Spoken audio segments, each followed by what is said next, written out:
Hello once again. I am back, and this time I decided to do a video while I'm driving, y'all, because I don't have time today to sit at home and do a video. It is Friday, and you know what that means. Uber. So I am doing a video while en route. So I wanted to talk to you all today, something outside of my normal topics. What is it like to work in the ER as an ED tech?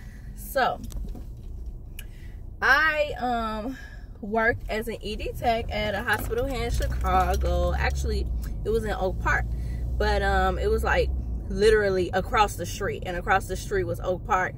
The other side was Chicago, literally. So I worked at that hospital for about 4 years, and throughout my 4 years of working there, I worked in all of the departments there in the hospital. And when I say all the departments, I mean all the departments. So when it comes to like CNA, ED tech, med surg, ICU, PCU, mother and baby, I was there. So today I'm going to talk about what is it like being an ER tech. So first, let me start by saying, when I went to become an ER tech at that hospital, I had no previous experience of emergency room whatsoever, other than sometimes I would go down there and float. So, I would kind of see, like, what's going on, how they do things. I'd be in the middle of some codes and stuff. And, I kind of see some things or whatever. But I didn't know, like, everything. I had to learn so much stuff. Like, it took me 2 months just to get everything, like, in my head. Like, everything from everything. So when I say everything, let me start by telling you what I mean when I say everything. So, as an ED tech, you are responsible for bringing equipment into the room in the event of a code. So, say for instance, you have a patient that came off the ambulance and they were a respiratory stat. Let's just start off there. So, before we talk about the equipment, you might say, well, what is a respiratory stat? So a respiratory stat means that the person has difficulty breathing. They are not breathing correctly. Something is going on with their airflow. Respiratory stat. So there is a certain amount of equipment that you should be bringing in the room before the patient even gets there, if you know that this is an ambulance patient. So you got to set the room up. So as an ED tech, you're responsible, you and the other tech, if you're working with someone else, you guys are responsible for setting that room up. Of course, the nurses will help sometimes, but sometimes they're not always able to help. So you're responsible for setting that room up. And you literally have to set that room up in like 4 minutes. Like, you literally don't have that much time to set up, like to sit there and, I'm going to lay this out and I'm going to lay that out. And, here's some other stuff I think you boom, boom, boom, boom, boom, boom, boom, done. You have to set up that room so that as soon as the doctor come in, as soon as yourself comes in, the ED tech, as soon as respiratory comes in, as soon as whoever else that is a part of that care team comes in, they have everything that they need right there. So you have to know, like, you have to be taught what equipment to bring in. Say for instance, a patient came in as a gunshot wound victim, and you knew that there was a gunshot wound patient coming in, you have to bring a certain amount of equipment in that room to make sure that that room is prepared. Now, sometimes you don't always know a gunshot wound patient is coming in. Sometimes somebody could have just drove them to the ER, stop right there and just ran them inside. So, of course, during those times, you don't have time to prepare the room. But as soon as you know that patient is here and they come, because you know stuff real fast. As soon as somebody hit that door, normally your security team should be calling a charge nurse, or should be calling someone back there in the ER to tell them so that they can notify the staff, hey, we got such and such coming in. So we can know, where they're at, what room they're going to. We already know all this stuff, as they're coming in.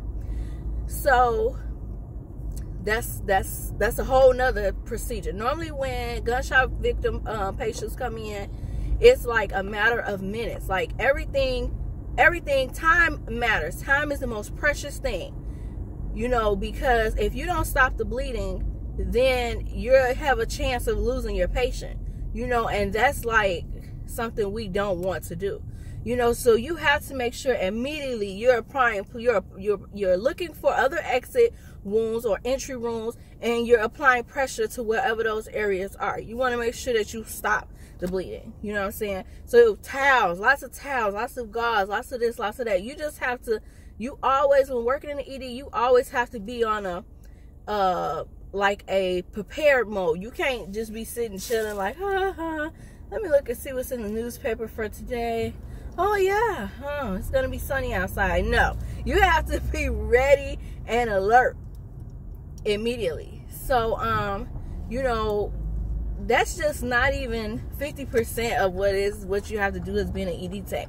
So of course, for different situations, you know, if you have a pregnant woman coming in and she's, you know, about to deliver or possible delivery, you have to set up the incubator or the warming station for the baby. You have to set out pads. You have to set out like all of these different equipment for the doctor so that he could be able to see how much the patient has crowned or yeah.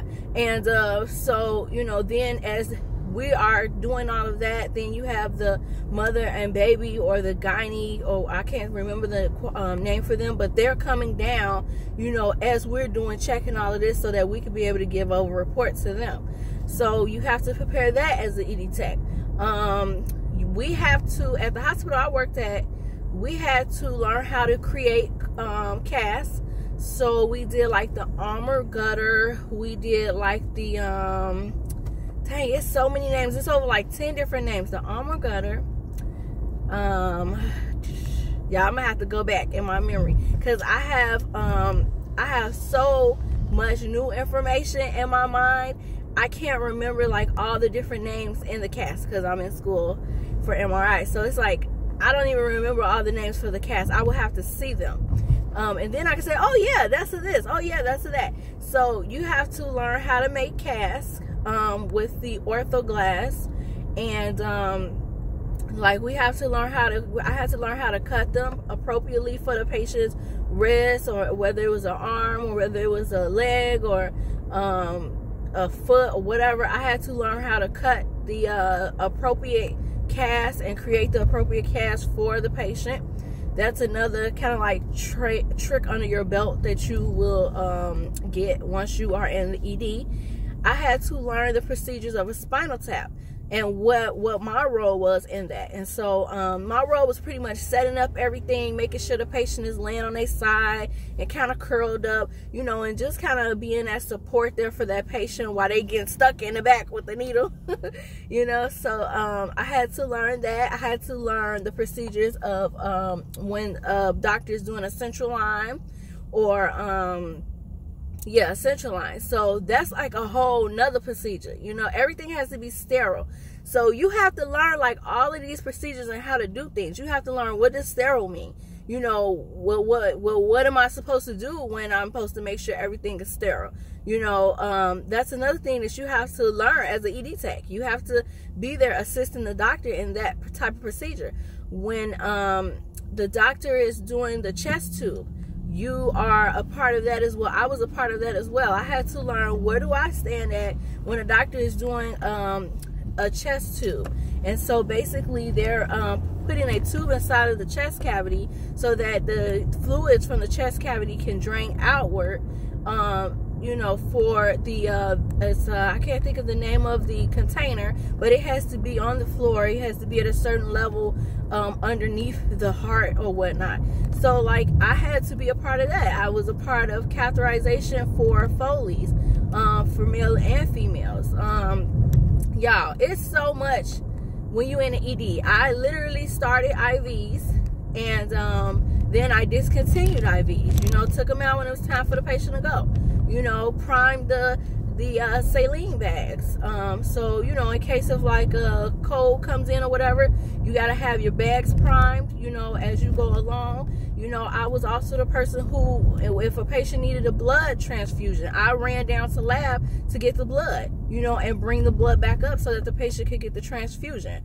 Y'all, it's so much more stuff that an ED tech does. Like, we used to do so freaking much. The whole 12 hours, I was on my feet. Like, I literally did not have time to just sit and chill. Like, there was some nights, don't get me wrong, there was some nights where we didn't have no patients, and it was like, woo, let's take a picture of this because this is rare. But then there were other nights where every room was filled.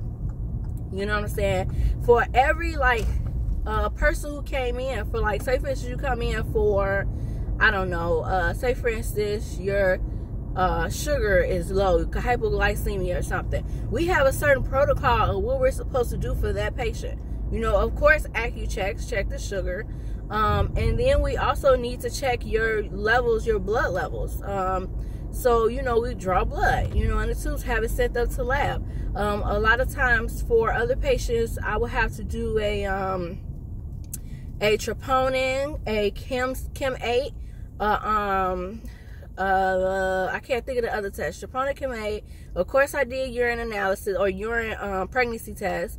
What else? I'm trying to think, y'all. It's so much stuff that I did when I worked in the ER. I worked there for a year and 6 months, y'all.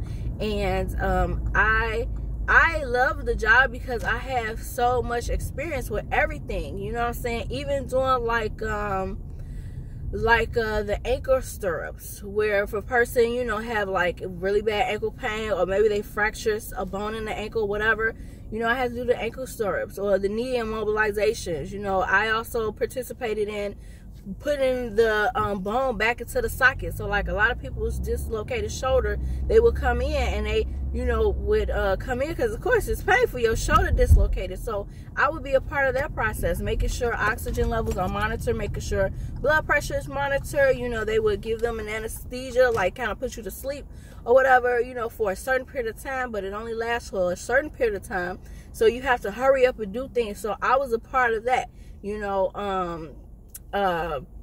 different types of yeah, just a lot, y'all. If y'all ever work in the ED, you're gonna be on your feet, you're gonna learn so much stuff. And you know, of course, they're not just gonna throw you out there to the wolves.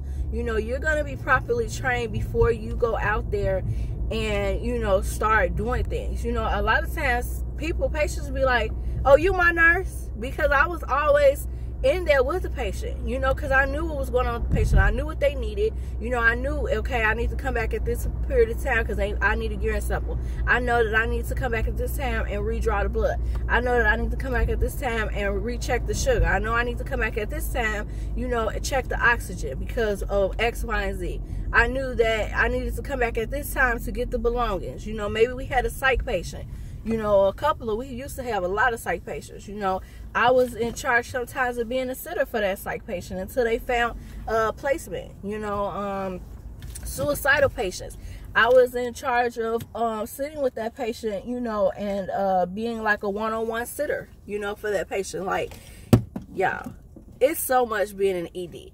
The only thing I can say is the downfall is, depending on what hospital you at here in Chicago, I don't feel like you get paid for what you do. So I feel like it's more about you being a caring and sympathetic and also empathetic individual enough to say, you know what, I know I'm not really getting paid for what I'm doing, you know, because in healthcare, it's mainly about your level of education. It's not necessarily about how much labor you do. You can do all the labor in the world, but if your education is not meeting a certain pay standard, you're not going to get paid for doing all that, you know, labor. So now it just turns into more so of being a caring individual and wanting to come to work and do that type of job. So once you think like that, you kind of get it out your mind about, you know, your paychecks and what you're not getting paid and how much you want to get paid and all that stuff. It took for me to do that a lot of times, y'all. But I finally got to the point where I wanted to go back to school because I felt like I love working in the ED, but I also want to advance and I want to be more of a help in the healthcare environment. So that's what made me go back to school. If I didn't go back to school, I probably would still be in the ED. I most likely would still be in ER working as an ED tech. To be honest with you, I most likely still would be there because I was full-time, and I had been there at that hospital for like 4 years and like 3 months. So I pretty much wasn't going nowhere. But it took for me to, you know, become uncomfortable of my situation for me to say, okay, I got to get back to school. You know, this is nice. I love my job, but I got to get back to school. So yeah, so I just wanted to share that with you guys. If you're ever thinking about working in the emergency department, just letting you know it's a fast-paced environment. You're always expected to be doing something. Sometimes you have nurses there that, you know, have been there for a long time, and sometimes they may come off as rude, you know, and obnoxious about things. But a lot of times they're like that because they're, you know, just as nervous for the patient as the patient is nervous for themselves, knowing that they've came in this ER and they need help for whatever situation they're in. So that nurse is making sure like that they get the help that they need, you know, and whatever it is. So sometimes you can't take things personal. But if you find, you know, some nurses may just talk to you crazy, you kind of got to pull them to the side, you know, and just kind of talk to them. You know, you never know what it may be. You know, it could just be this is how they are, or it also could be that they had a rough day. You know, building that relationship with your coworkers is really important because you kind of know, you kind of learn like, oh, okay, I see she went through something at home. I see, you know, sometimes, I mean, we're human. Sometimes people bring things that happen at home to the job. You know, so you never know like what a person may be going through. So sometimes you just have to build that relationship or whatever with your team, you know, in order to like be that support and stuff for one another, you know, in times of high, fast pace, you know, events that's going on in the ED. So just wanted to share that with y'all. If y'all have any questions, please leave them down below. I definitely will answer them, and I definitely will do more videos if y'all want more videos about working in the emergency department. All right, talk to y'all later. Peace.